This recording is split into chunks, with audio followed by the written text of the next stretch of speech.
오늘 역대기 8번째 시간입니다.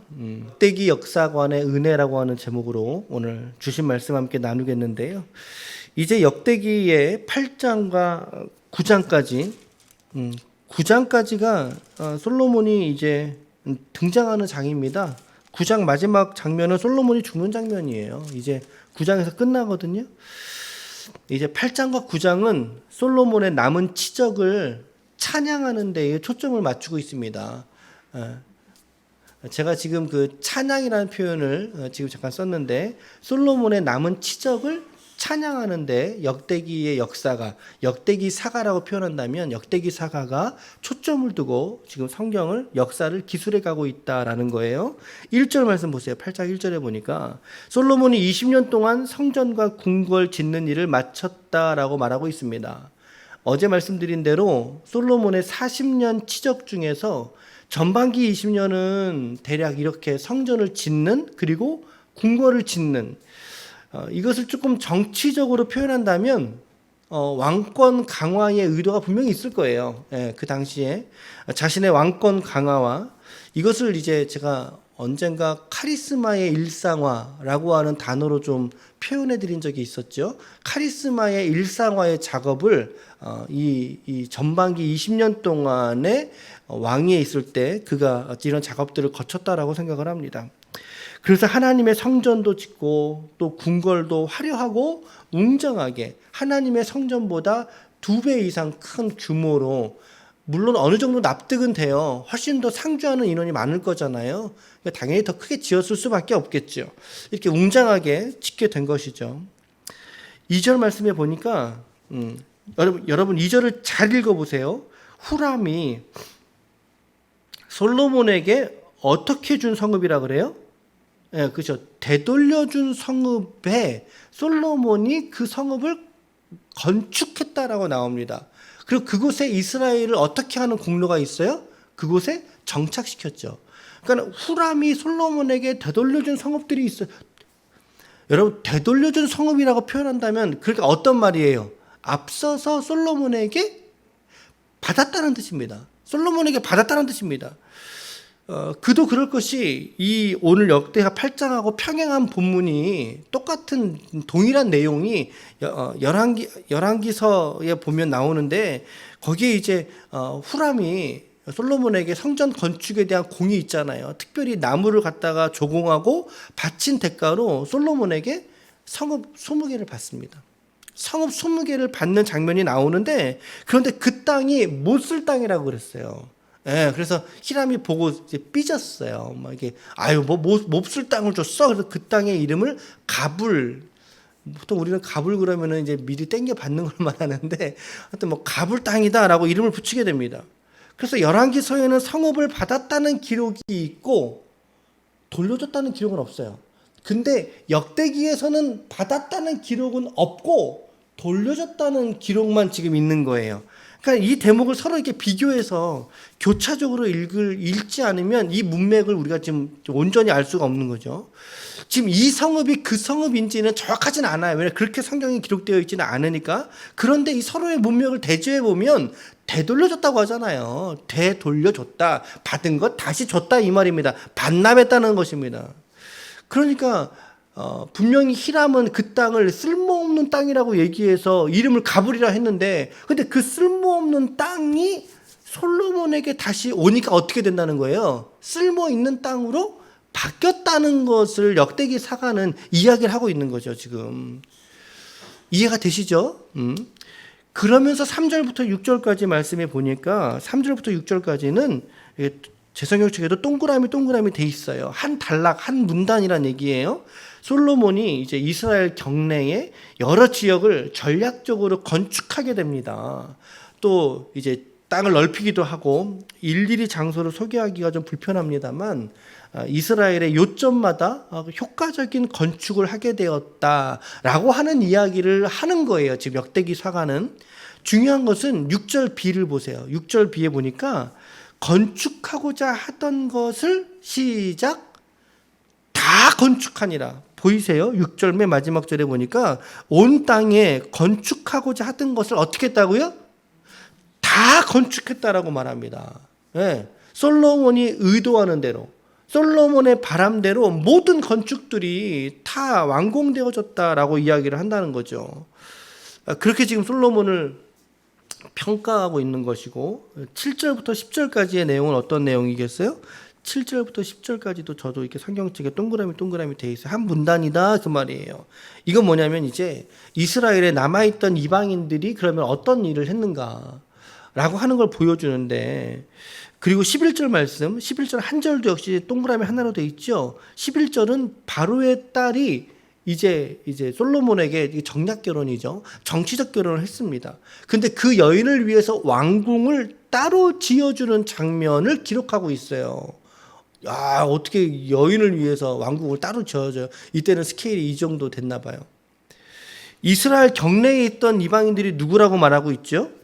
지금 7절 말씀해 보니까 가나안의 그 토착민으로 살고 있던 족속들이 있지요. 여호수아가 가나안 땅 점령할 때 그들을 정복하라 그랬잖아요. 모두 다 철저하게 쫓아내라 그랬잖아요. 근데 그렇지 못했던 거예요. 다 쫓아내질 못했던 거죠.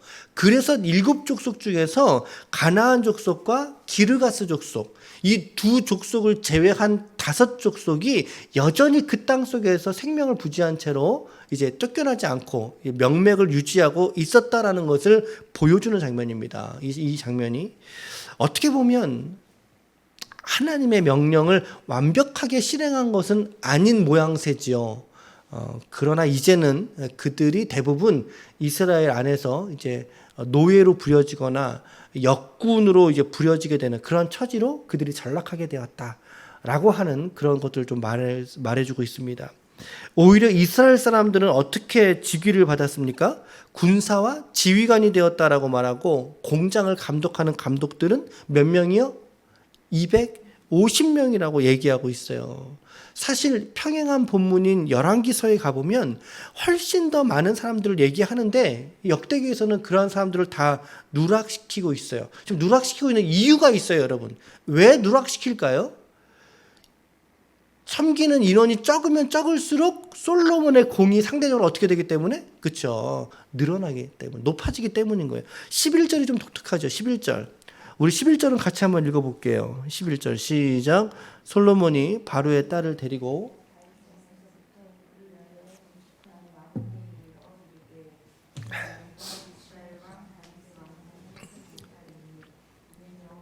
괴가 이른 곳은 다 거룩함이라 하였더라. 여러분, 이 한 절 11절에서 우리가 주의 깊게 읽으면 관찰할 수 있는 몇 가지가 있는데, 제가 4가지 정도를 좀 꼽아서 말씀드려 볼게요. 첫 번째는 다윗의 왕궁 곁에 성전이 있다는 얘기죠. 그러니까 가까이에 있었다는 거예요. 이 두 성전들이 거의 붙어 있다시피 가까이에 위치하고 있었기 때문에 이제 그 이방 여인을 들여지 않았다는 얘기예요. 가까이 있었다는 걸 뭐 알 수 있었고, 두 번째는 솔로몬 시절에 애굽에서 딸을 보냈다라면 뭐죠? 이스라엘이 상당한 군사력과 경제력을 가지고 있었다는 것을 의미하면, 그 시대 열강이에요. 강대국이에요. 애굽은 항상 강대국이었어요. 그 나라가 자신의 딸을 보낼 정도니까. 그 다음에 세 번째로는 이방 여인, 그것도 아내로서 이방 여인을 들였다 그랬잖아요. 그러니까 이것이 보여주는 것은 그의 신앙의 말로, 그 신앙의 말로에 이제 신앙을 잃어버리게 되는 암울한 분위기가 좀 엿보이게 되는 그런 장면이기도 합니다. 그리고 마지막 4번째로는 이 이방 여인을 위해서 궁전을 따로 지어준 것이 아니에요. 이방 여인을 위해서 따로 지어진 문맥이 아니고 반대예요. 왜 따로 지었어요? 성전이 거룩하기 때문에, 성전의 거룩함을 보존하기 위해서 따로 지어준 거지, 그 이방 여인을 위해서 따로 지었다는 이야기는 아니에요. 이 말씀에 보면. 맞죠?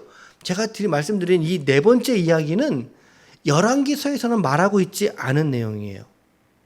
열왕기상 9장 25절 말씀에 보니까 이렇게 말씀이 기록되어져 있어요.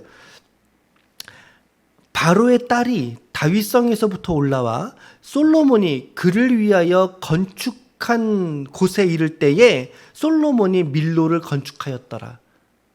딱 요렇게만 이방인 아내를 위해서 성전을 건축해 준 뉘앙스로만 기록해 주고 끝나요. 열왕기서는. 왜 이렇게 따로 건축했는지에 대한 이유를 열왕기는 설명하지 않고 있는데 역대기에서는 설명해주고 있어요. 굳이 추가로 이야기를 해주고 있어요. 어떤 의도가 있을까요? 분명히 의도가 있어요. 열왕기에는 없고 역대기에 있다면 추가로 기록한 의도가 있지 않겠어요? 이거 조금 뒤에 또 나옵니다. 이제 제사장적인 관점과 연결시켜서 우리가 좀 봐야 되는 본문입니다. 그리고 이제 12절부터 15절까지가 성전의 예배와 봉사자들의 역할을 지금 누가 진두지휘를 하는데 누가 진두지휘를 해요? 솔로몬이 진두지휘를 하고 있어요. 12절부터 15절까지 보세요. 솔로몬이 낭실 앞에 쌓은 여호와의 제단 위에 여호와께 번제를 드리되, 여호와께 번제 드리는 신앙인이구나. 13절에 모세의 명령을 따라서 드렸구나. 그런데 매일의 일과대로 했다는 거죠. 날마다 성실하게 제사 드리는 신앙의 성실함을 말해주는 거예요. 의도적으로 표현해주는 대목이죠. 안식일과 초하루는 한 달의 첫날이죠. 그리고 정한 절기, 1년에 세 절기, 어떤 절기에 있어요? 무교절, 칠칠절, 초막절에 드렸더라. 솔로몬이 여호와께 번제를 드렸어요. 그리고 모세의 명령을 따라서 매일 드렸고 일과대로 드렸고 안식일을 지켰고 초하루를 지켰다고 말해요. 게다가 정한 절기까지 성실하게. 무교절은 뭡니까? 누룩을 넣지 않는 빵을 먹었던 그럼으로 인해서 출애굽을 기념하는 절기가 무교절입니다. 누룩 넣지 않은 빵을 먹었다 이 말이에요. 칠칠절은 뭐냐면 봄과 초여름의 수확을 감사하는 절기예요. 지금의 추수감사절 같은 절기예요. 초막절은 뭐죠? 이스라엘이 광야 생활하면서 어디서 살았어요? 텐트 치면서 살았잖아요. 그 초막을 지으면서 살았던 그곳에서 하나님이 우리를 도우셨다는 것을 잊지 말라고 하는 그런 의미가 담겨져 있어요. 이 세 절기, 어떤 절기요? 무교절, 칠칠절, 초막절, 대표적인 이스라엘의 절기인데, 그런데 솔로몬이 이 모든 절기까지 성실하게 드려졌던 인물로 그려주고 있다. 그런데 여기서만 끝나지 않고 제사장들의 반열도 자기가 정했어요. 맞죠? 여러분, 이때는 정치와 제사가 분리되어 있던 시대입니다. 정치와 제사가. 그런데 제사에 관여하고 있잖아요. 지금 왕권이 제사장들의 반열을 솔로몬이 정했고, 그리고 레위 사람들의 직분도 역할 분배도 솔로몬이 지금 했다고 지금 표기해주고 있어요. 기록을 자리매김 그렇게 했단 말이에요. 15절 말씀에 보시면 제사장들과 레위 사람들이 국고일은 나란 일이죠. 나란 일이든지 무슨 일이든지 왕이 명령한 바를 어기지 않았는데 어떻게 어기지 않았대요? 전혀 어기지 아니하였더라. 지금 엄청 강조하고 있는 거 지금 여러분 지금 뉘앙스를 느끼고 계시죠? 그러면서 16절 보실까요? 16절 하반절 보시면요. 예, 그쵸?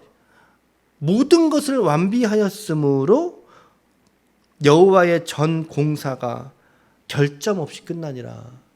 야, 결점이 없이 끝났다. 지금 역대기 사가가 솔로몬을 찬양하고 있어요. 그 의도를 여러분 읽으시면 뉘앙스를 캐치하시면서 지금 성경을 읽어가셔야 돼요. 특히 역대기 말씀은 더욱더 제사장들과 레위 지파의 역할을 분배하는 장면, 이거 열왕기에서 안 나온단 말이에요. 열왕기에서 안 나오는 얘기를 자꾸 역대기에서는 더 추가로 설명해주고 있어요. 한 절로 끝나요. 제가 읽어드릴게요. 9장 25절에 솔로몬이 여호와를 위하여 쌓은 제단 위에 해마다 3번씩 번제와 감사의 제물을 드리고, 매일 안식일 초하루 안 나와요. 그냥 3번씩 번제와 감사의 제물 드렸다 끝났고, 여호와 앞에 있는 제단의 분향하니 이게 성전 짓는 일을 마치니라. 한 절로 그냥 끝내줘 버리고 있어요. 열왕기서는. 근데 역대기서는 언제요? 이 한 절에 가름하는 내용을 역대기서는 6절로 늘려주고 6절로 늘려서 더 상세하고 구체적으로, 그러므로 솔로몬의 치적이 어떻게 했다? 완벽했다.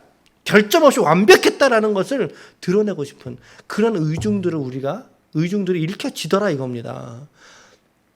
여러분, 열왕기서에는 없는데 역대기서는 있어요. 그렇다면 우리는 고민해 봐야 돼요. 왜 있냐 이거죠.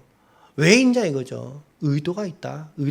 어떤 의도일까요? 그러면 여러분, 제가 지금 여러분들에게 드리는 이 고민이 목회자만의 고민이 아니에요. 성서를 바르게 읽고 싶어 하는 모든 그리스도인들이 이 대목에서 함께 고민해 보아야 될 대목이라고 저는 생각을 해요. 맞지 않습니다, 여러분.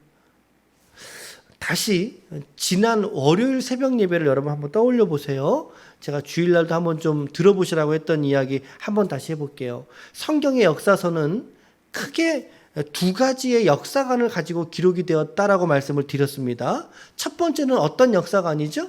신명기 역사관으로 기록되었다. 이것은 어떤 관점이라고 말씀드렸습니까? 예언자적 관점의 서술이다. 그러니까는 이 예언자적인 관점이란 말은 뭐냐면 하나님의 말씀 너 지켜야 돼. 지키면 무엇을 받고? 지키면 복을 받고, 지키지 않으면 무엇을 받는다? 너가 저주를 받는 것이다.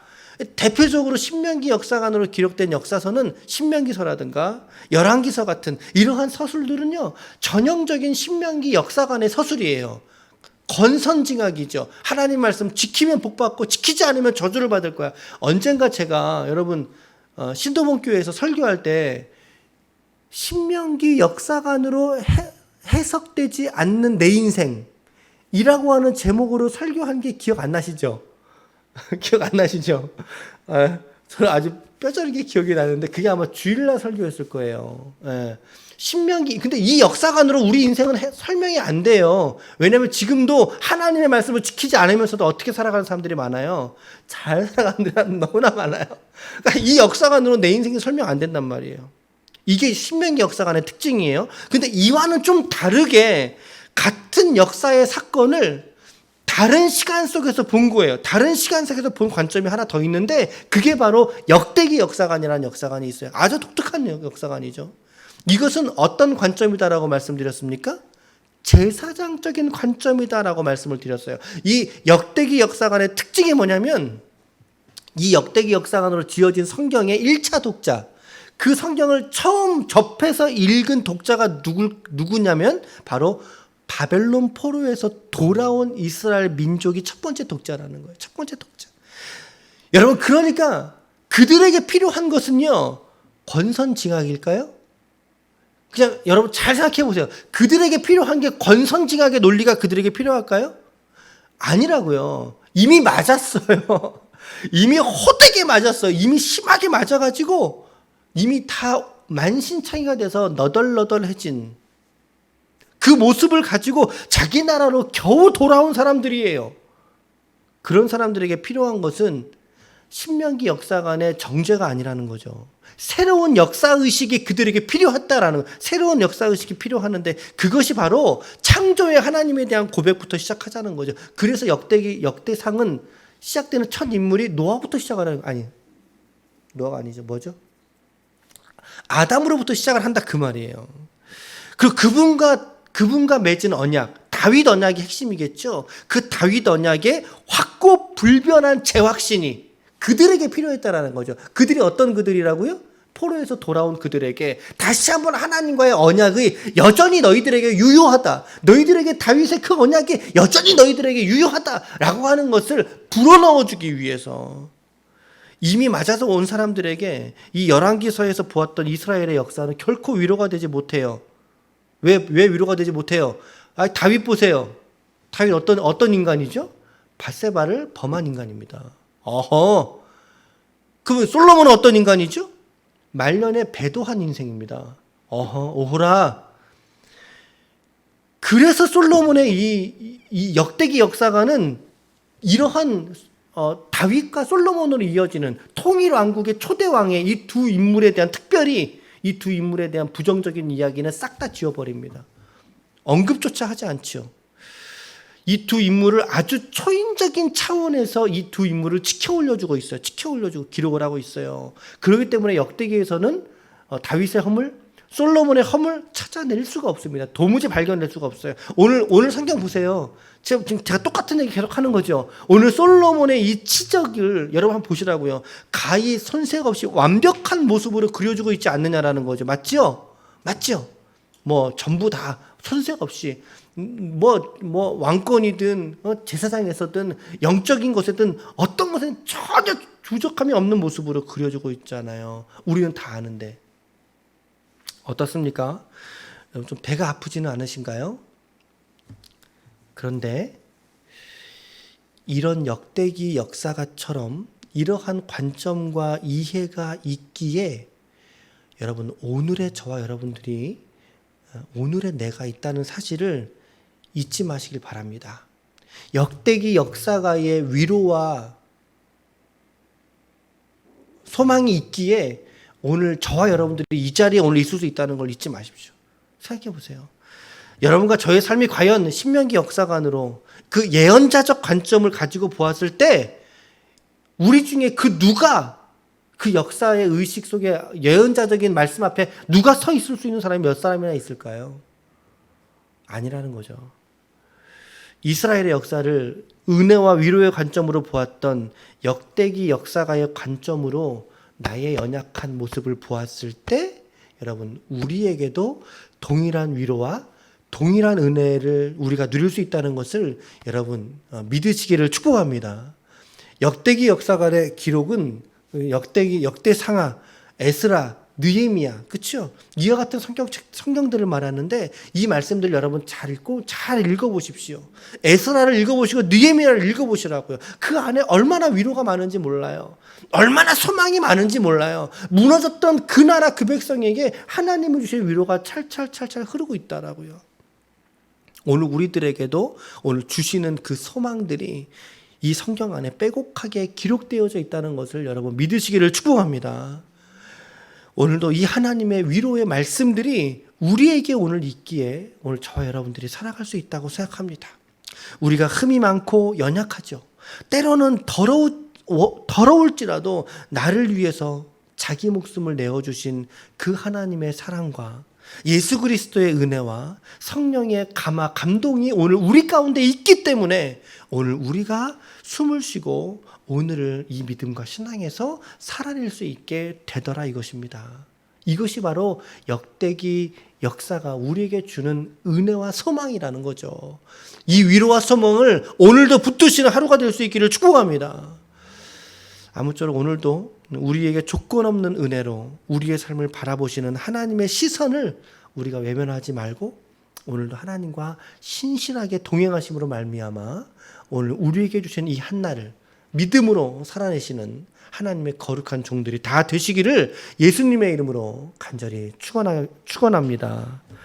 아멘. 기도하시겠습니다.